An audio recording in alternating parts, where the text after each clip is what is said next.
Their bodies absorbed an enormous impact. So they've described the crash as one of the worst they've seen in recent years.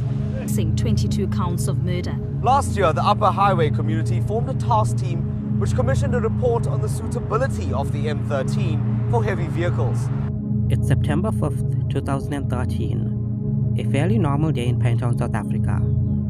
Like any other day, thousands of people are coming into the area in the morning for work and leaving in the evening to make their way back home. However, some of them won't ever complete their return trip. As the sun sets on the business district, many people board minibus taxis that start to leave the area. A number of these taxis have to pass Fields Hill. Unfortunately, various factors align, and in a split second, several vehicles are wiped out. What followed was pure carnage and sad revelations, all pointing to the possibility that this disaster could have been avoided. this is definitely not a normal accident scene. This is absolutely a disaster scene. There was definitely more patience that when we first arrived here that people could cope with. No one can predict the seconds before a disaster. If they could, a lot more lives would be saved.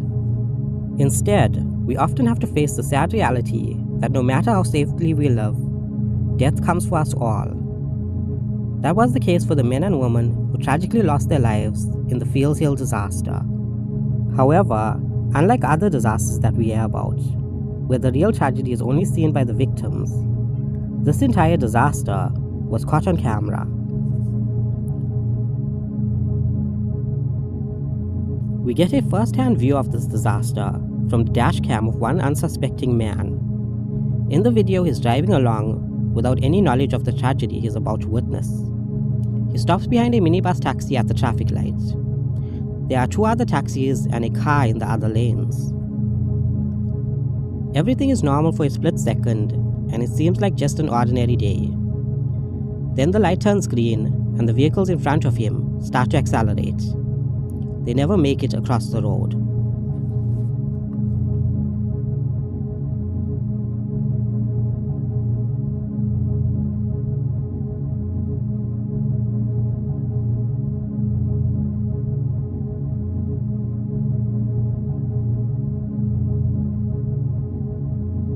It only takes a few frames, but a large truck careens down the road and takes out all four vehicles. When it's gone, the only thing that's left is dust and the destroyed remains of one of the taxis, rolling on the other side of the road. However, this video doesn't show us the full story, as this tragedy was not just captured by one camera, but two. In a second video, taken from a different angle, we see that there are more vehicles on the road. From this angle, as the truck crashes into the vehicles, there are now at least 6 of them, with 2 of them coming from a different lane. All of the vehicles in the truck's way are hit, and while the damage on some of them doesn't look too bad, others are completely torn apart.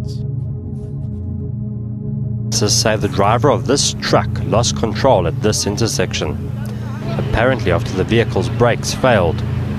The heavy goods truck then crashed into 4 minibus taxis and a car, dragging them for more than 400 meters. While news of the accident started to spread immediately, several broadcasters were reluctant to report on it. This is because the information wasn't completely clear.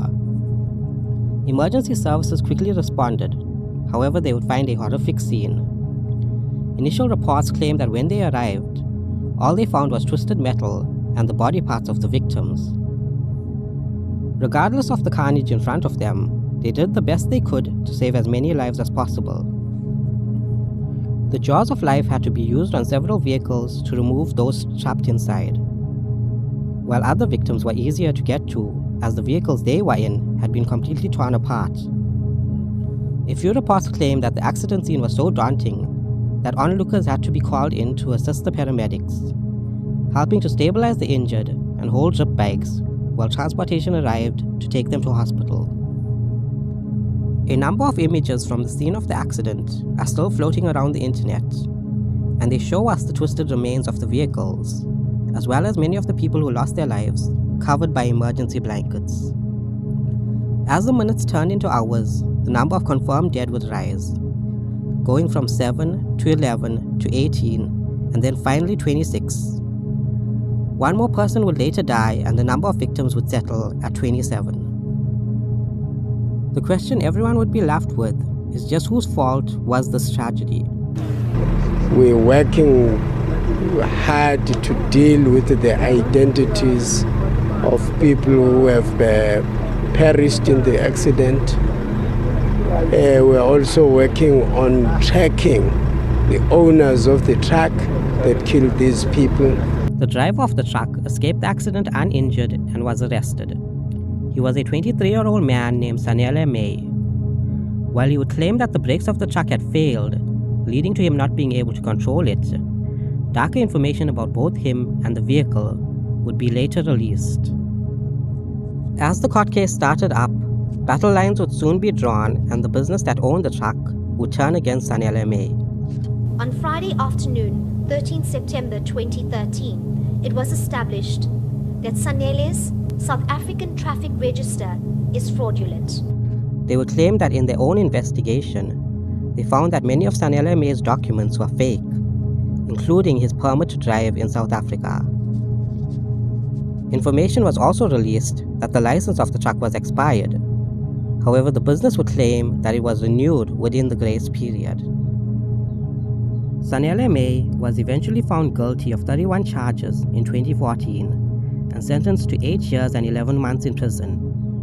He was released in 2020.